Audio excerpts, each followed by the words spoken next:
Hello everyone, it is Thursday and today is day 3 of our 4-day fall writing challenge. So the purpose behind the fall writing challenge is to basically I'm covering like kind of 4 topics that I want you to think about and 4 adjustments that I want you to make in your writing practice so that you can write more this year, this academic year. So hi April from North Carolina. I hope everything's all good down there or up there from where I am. We are we're celebrating our survival of 1 year after Hurricane Maria. So it's a little bit of a solemn day on our campus. There's a march today. There's some, I would call them art installations about the hurricane, and we are all kind of taking a collective deep breath. I've been thinking about people in the Carolinas in the past few days. Hi, Jenna from Los Angeles. It's in the morning over there. I see that Vanessa just joined. Hi, Vanessa. I'm so glad to have you on. So yes, the fall writing challenge. So today we're going to be talking about like kind of a core thing that I talk about a lot, which is the academic mission statement. Okay, and I'm going to talk about why you need one and how you're going to get one. And I have in the actual, like if you signed up for the writing challenge, which I encourage you to do at the link that is in the description, then you're going to be getting emails that are kind of reminders and little assignments and things. So in the email I sent this about half an hour ago, I hope it's gotten to you already, you will see this template for the academic mission statement, and that's what we're going to be using today. But it's also in the description of this video. So go ahead and copy and paste it. Hi, Laurel. Hi, Kristen. I already said hi to Kristen, did I? Okay, I'm not sure if I did.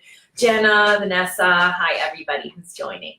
All right, so don't forget to sign up for the fall writing challenge because also tomorrow is kind of the big day. And what I mean by that is that tomorrow I'm going to give more of like a workshop rather than just, you know, a tip for the day. So for tomorrow's workshop, there's actually a lovely handout that is about 4 pages long. And so if you would like to get the handout that goes with tomorrow's workshop, you'll need to sign up at the link that is in the description for this video. And that way, tomorrow before I go live with the workshop, you will be sent your handout and you'll be all ready to go for tomorrow. It's really important to come live tomorrow because we will be talking about what I call the Academic Women's Writing Roadmap because there's a couple things that if you're new to my little world of writing coaching that you should know. And one of them is that there's no magic formula for writing more, and that actually, as I'm trying to teach you in this writing challenge, writing more is about like a series of adjustments and alignments. And we've been doing that this week, right? We've talked about adjusting and creating positive feedback loops between you and your writing. We've talked about doing that by setting goals appropriately, by creating rewards, by chunking your writing into tasks. And so today we're talking about doing another very important adjustment, which is cultivating focus by writing the academic mission statement. So you'll be able to see the template. I'm going to read it to you. It says, I use, and then there you put your methodologies, theoretical frames, to study, and then you put the population, phenomenon, context, in order to, and then this is the most important part, you put the change you want to see in the world. Okay, so why do we need an academic mission statement? Well, I think part of it is about what you may or may not call, what you may not like this term, but is basically like academic branding, which is, you know, when you're on the job market, when you are trying to kind of advance in your career, you want people to be able to clearly associate you with the big idea of your work. Okay, so for one reason to write the academic mission statement is the same reason that you write an elevator pitch or a 30-second, description of what you do. It's that you want to take time and really clearly articulate so that you have it ready, like your business card, right? To tell people like what you do. But the reason that I have people write academic mission statements is to help them write and publish more. And here's how this works. So a big, something that I hear a lot in my audience of academic women is that they feel pulled in too many directions. And this is really kind of a basic underlying tenet of academia, right? Like when we think about like the big picture of academia, we think about the three components of a professor's work, which is research, teaching, and service. And already right there, just with that, those three things, you already are pulled in three directions. But of course, it's more directions than that because your service isn't just one thing and your research isn't just one thing and your teaching isn't just one thing. So you're actually kind of pulled in many directions. And part of the reason that we feel pulled, and that it's like a real feeling because it's really happening, you really are pulled in too many directions. But what we want to do is figure out a way to make that feel more like everything that you are doing is related to one thing. And that one thing is your academic mission statement. So a lot of people say, oh, but my mission statement doesn't kind of capture my teaching, or my mission statement doesn't really capture my service work. And my answer to that is, that's why you feel so pulled. Okay, so the way to make yourself feel better is to align all of the parts of your job behind this one thing, which is the academic mission statement. Okay, so as I'm talking, or later if you're listening to this video, I encourage you to draft your academic mission statement and put it in the comments here so that people can see it. We can write a little comment, and you know, I would love to read it for you and give you feedback, like whether it's too broad or too specific or whatever. But basically, what I want you to do is to have this statement, and I want you to actually like print it out and stick it on your office wall, or make it the background of your computer or the background of your phone. Maybe not your phone, but your work computer maybe. So that serves as like your guiding light and your focus. So here's how it works.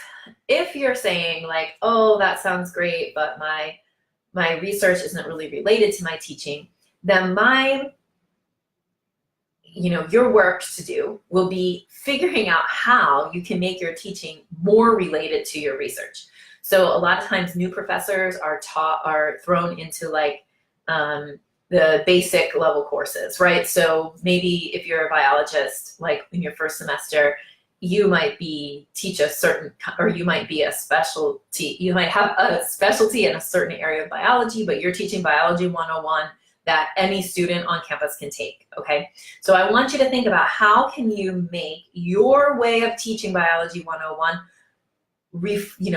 better support your mission statement, okay? And be better related to your research. When we have teaching that's really nicely related to research, everything is better for everybody. Your work in classes feels more like your work, it feels aligned with your research work, okay? So I'll give you an example. I'm teaching sociolinguistics this semester for the first time. It's a 4,000 level course for undergraduates who are English linguistics majors at my campus. And there's a bunch of things that I've been wanting to read about ratiolinguistics recently. And so I assigned them as readings for the course. So that's just one way to make what you're doing in your research work align with what you're doing in classrooms. So that's just one example. Also, with your service work, the same thing, right? So how can you figure out how to do service? So you're doing your service, but that it is more closely aligned with your mission statement, okay? And remember too that your mission statement includes this part, which is the change that you want to see in the world, right? So what are you trying to do with your research work? What are you trying to do by studying what you study? That should be hooked very clearly with your service work. Now, sometimes we're given service work that we can't figure out how to hook it in, right? But can you, take on service that is very related to your overall academic mission? Now, I want to talk a little bit about how I teach this inside my course called the Academic Women's Writing Roadmap. And you really want to sign up for the writing challenge, and so you can get the handout for tomorrow and be here live tomorrow, because tomorrow the doors are going to open for the course at the early bird special registration price. So you're definitely going to want to be here for that. That'll be at the end of my live tomorrow. I'll be talking in more detail about that at the end of my workshop. But basically, I want you to get like a sense of what we do with this mission statement inside the course. So one of the units of the course is to write your mission statement. And what we do is basically like a giant brain dump of all the activities that you are doing. And you, using rubrics that I give you, you analyze how those activities align with your mission statement, okay?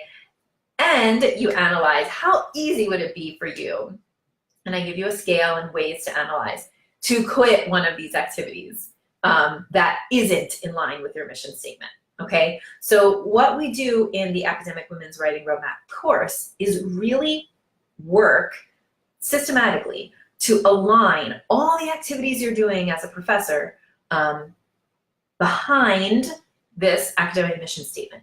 And by doing that, you're going to accomplish some things. One thing you accomplish is that you are actually like doing fewer things, right? Which is super, super, super important. Oh, some people have put their mission statement, so I'm going to read that in a second. Okay, cool. So one of the, so you align all the activities behind your mission statement, and then you don't feel so pulled.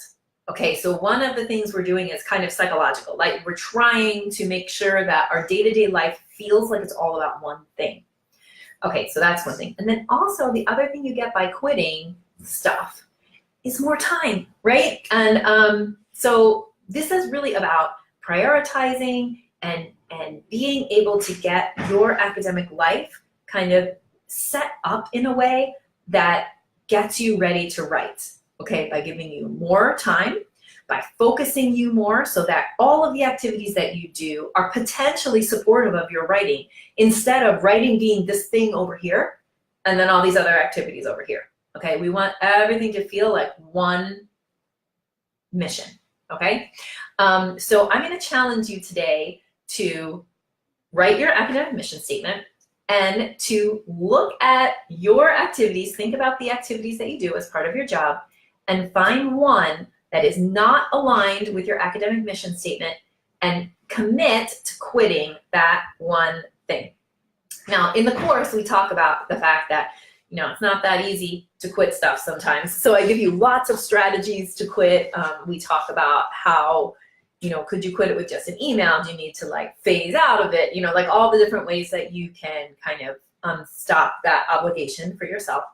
And that way you go kind of deliberately carving more time for writing, feeling better because everything is aligned behind a mission statement, and just being happier because you're getting to your writing, which is the whole point. Okay, so I'm going to read Jenna's mission statement. She says she's finding it hard, but that's okay, Jenna, because this is like, we don't do this meta work, right? Like, nobody says we should be reflective of our writing practice, or we should be reflective about our lives as a professor, because it's like we're on a treadmill, right? Like, don't you feel sometimes like we're on a treadmill where it's like, the semester started, so start running, and then when the semester's over, we stop the treadmill and we're so exhausted that we kind of crash, and then we do it again the next semester. So this time, like, for being reflective and thinking about where you're going and all of that stuff is super, super important. It's gonna make you so much happier. Okay, Jenna says, I use analytic philosophy to study moral complicity in order to help people to see why what they do, say, and don't say in the face of wrongdoing and oppression matters. Jenna, I think for finding this super hard, that's pretty excellent. So wonderful work there. Amazing. Okay, Laurel says her first step is I use survey research to study how students learn about non-standard language and other cultures in order to encourage awareness and valuing of diversity in the classroom. That is beautiful. So great job, everyone. I'm very excited. April has one. She says, I use mixed methods research to study intellectual freedom issues in school libraries in order to improve access, equity, and academic achievement for P12 students. You know, can I just say, like, these are all really important things. So let me say like one other part, which is the part that's like the in order to, and then the change you want to see in the world. Like, I've never had anybody write this and that change was like me. Everybody who writes this, I mean, a part of me is like how people find me and, you know, are attracted to what I'm talking about, right? It's like, these are really, really important things. And so what I'm thinking inside is that like April and Jenna and Laurel, you know, you got to get your writing out there because you are ready to make big changes in the lives of people. Okay, that's going to make the world a better place. So that's why doing this work is like just so important, because it's like the people who are worried about getting their writing out and are feeling stressed and whether really need someone to say like, hey, you need to be doing your writing because we need your voice in the world. And that's what I'm here to say to you. Okay, Kristen says, I use mathematical models of melodic contour to study melody across a wide variety of musical genres in order to raise the profile of melodic study in the field of music theory. So interesting. Oh my goodness, Kristen, that's cool. All right, so here's what your action items are today. Sorry about that. Okay, so your action items are, if you haven't dropped your mission statement in the comments, please do, so that I can, you know, we can take a look and we can comment and like them and things. And then think about, now that you have a mission statement, I want you to print it out and put it somewhere. I want you to think about it, and I want you to think about what's something that you're doing and that you're spending time on that is not supporting that mission. And I want you to tell us in the comments, you know, what thing you found and how you're kind of going to eliminate it from the things that you're doing. Because this work is really important and you need to have time to do that. So I hope you enjoyed the Writing Your Academic Mission Statement. Please sign up for the academic writing, the Fall Writing Challenge. The link is here in the description. So even if you haven't seen any video except this one, don't worry, there's no such thing as being behind. Actually, like the little lessons I'm doing don't really build on each other. You don't have to watch them in order. They are just kind of, again, alignments, adjustments, and activities that I want you to try. And by doing the activity of the challenge day, you will have more time to write. Tomorrow's thing is super important because I'm going to be talking about, I'm going to give you kind of like a bird's eye view of the types of alignments that you need to make in order to make more time to write. Because the biggest complaints that people have about their writing is, I don't have time. I need more time. I need more time, right? So that's what we're talking about tomorrow. We're talking, I'm going to give you kind of a bird's eye view of the things that you'll need to work on in order to make more time to write. Because guess what? Our time is fixed and you don't miraculously get more. So you have to actually work on getting more. And that's what we're going to be talking about tomorrow. And you're going to want the handout, so go ahead and sign up for the writing challenge, and that way you'll get tomorrow's handout right to your email. So thank you all for joining me, and thank you everybody who put their academic mission statement in the comments. I will see you tomorrow at noon right here. Bye.